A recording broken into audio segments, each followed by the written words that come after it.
예, 안녕하세요. 김종원 농사입니다. 오늘은 경영상에 의한 해고의 정당성 요건 중에서 세 번째 요건에 대한 판례를 소개해 드리겠습니다.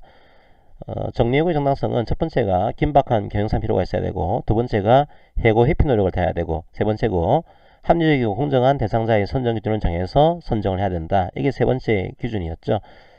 자, 그런데 이 합리적이고 공정하다, 우리 판례 시각은 이게 확정되어 있고 고정되어 있지 않다고 보고 있습니다. 실제로는 사용자에게 이 기준을 정할 때 상당한 재량권을 부여를 하고 있는 것이 현실이에요. 그러다 보니까 너무 사용자가 재량권을 넘게 인정해 주게 되면 사용자가 정리해고를 하려고 하는 사람들에 대해서 나쁜 기준을 설정하고, 또 그 기준에 대해서 안 좋은 그 고가를 부여해서 이 근로자가 정리해고 당하게 되는 그런 우려가 이제 생기겠죠. 그런 우려가 현실화된 그런 판례의 한 내용입니다. 한번 판례를 살펴보도록 하겠습니다. 자, 이 회사가 조합원 27명을 정리해고를 단행했습니다. 근데 이 회사가 복수노조가 있어요. 그러니까 노노 갈등이 좀 있습니다. 그러니까 회사에서 조금 친화적인 노조가 있고, 회사에 대해서 좀 싫어하는, 그런 회사하고 친화적이지 않은 그런 노조가 있는 거죠. 이 회사 입장에서는 좀 회사와 친화적이지 않은 조합의 조합원들을 정리해고하고 싶은 뭐 그런 마음도 있었겠죠. 그죠? 자, 그래서 이 평가를 하는데 정리해고를 해야 되는데 합리적이고 공정한 선정 기준을 정해야 됩니다. 기준을 정했어요.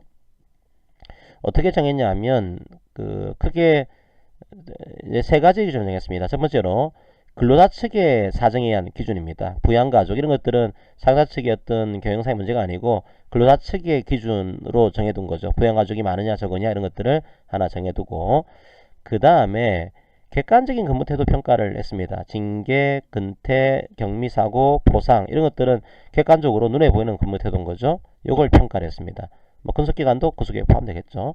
그 다음에 또 한 가지는 주관적으로 근무태도를 평가한 거예요. 그러니까 이거는 객관적으로 보이진 않죠. 하지만 상사가 이 사람이 이제 일을 잘합니다, 못합니다, 이것들을 주관적으로 평가하는 이런 세 가지 태도를 가지고 있었습니다.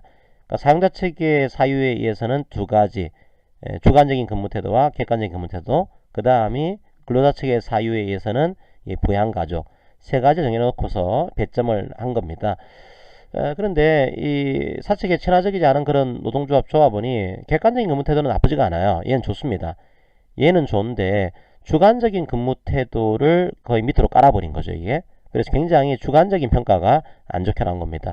아무리 객관적인 근무태도가 좋았다고 하더라도 주관적인 평가 비중도 꽤 크기 때문에 이걸 밑으로 깔아버리면은 선정이 될 수밖에 없어요. 그래서 이 근로자가 이게 낮은 바람에 선정이 됐습니다. 어떻게 보이세요? 합리적이고 공정한 대상자의 선정 기준을 정한 걸까요? 어떻게 봐야 될까요? 자, 이 케이스는 사용자에게 너무 넓게 재량을 인정하고 있는 그런 법원의 이 사용자의 어떤 행위에 대해서 좀 경종을 일으키고 있는, 비판하고 있는 그런 판례로 좀 이해를 하시면 되겠습니다.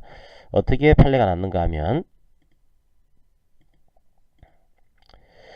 우리 판례의 기본적인 시각은 이 합리적이고 공정한 해고의 기준, 이거는 확정돼 있고 고정돼 있지 않은 거다.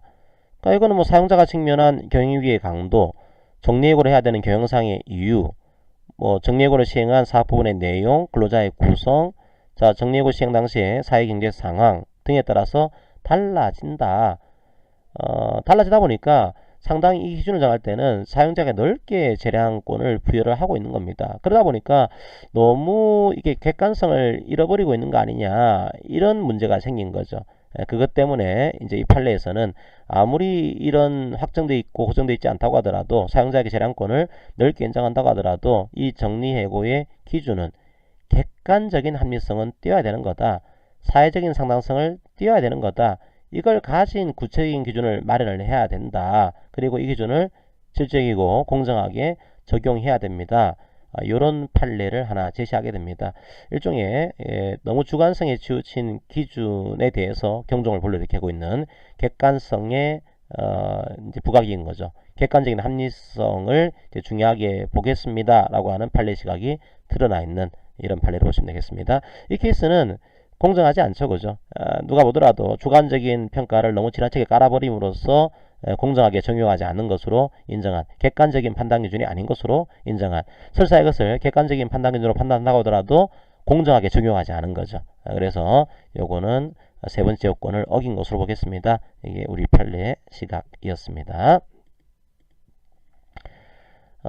결국 이제 이걸 평가하게 되면 이런 식으로 하게 되면 근무 태도에 대한 주관적 평가가 거의 현저한 점수 차이의 원인이 되는 게 되겠죠. 이것 때문에 해고 여부가 좌우가 됩니다. 요거는 선정 기준 자체가 합리적이고 공정하다고 인정하기 어렵다라고 하는 그런 결론으로 도달을 하게 됩니다.